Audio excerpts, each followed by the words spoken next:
If you are doing dry fast without water, and I need to tell you quickly, maybe you want to love God, you want to, press into God and all of that, and you feel you want to do a dry fast, it's always recommended that you do 3 days, the one you will not take water.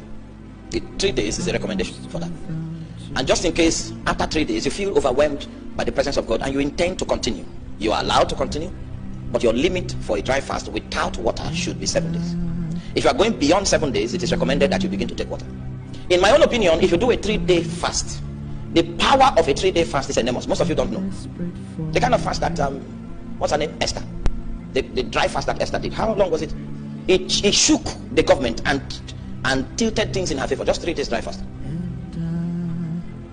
If you have a problem that is so difficult that you cannot solve, I recommend 3 days dry fast.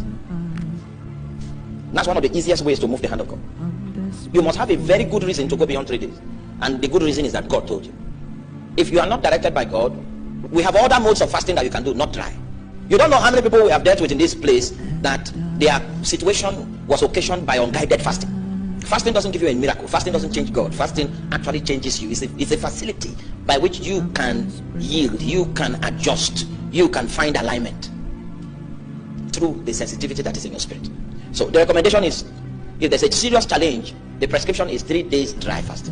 If you are, you see, if the if is very big, if you're overwhelmed with the presence of God, what the presence of God does, like Moses, he walked into the presence of God and forgot food. The presence of God can sustain your body without food. There's a dimension of the presence of God that can come upon you and you will not feel that you are not eating, you have not eaten food. You can use that dimension to do 7 days. Don't continue. If you are going to go beyond 7 days, begin to take water. You need an express instruction from God to do any such fasting that doesn't involve food at all, to cross beyond 14 days. You need God to tell you to do it. The type that you can do for 365 days, even if God tells you or not, is the one you break in the evening. If you want a journey, a spiritual journey, 6 to 6 is okay.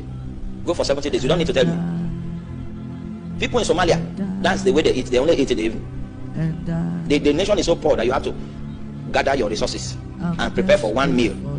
Right? So some people in some poor places, that one meal experience is all they have, and they have grown till old age.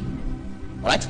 So if you want to do an adventure, then take 1 meal per day, and you can choose any time you want the meal to come. You can choose to take the meal in the morning and then you don't eat till tomorrow morning. You can choose to take the meal in the afternoon, then maybe you don't eat till tomorrow afternoon. Anything that is convenient for the kind of job you do, for the kind of thing you do, go with it. That's the principle of the long fast. You must eat in the long fast.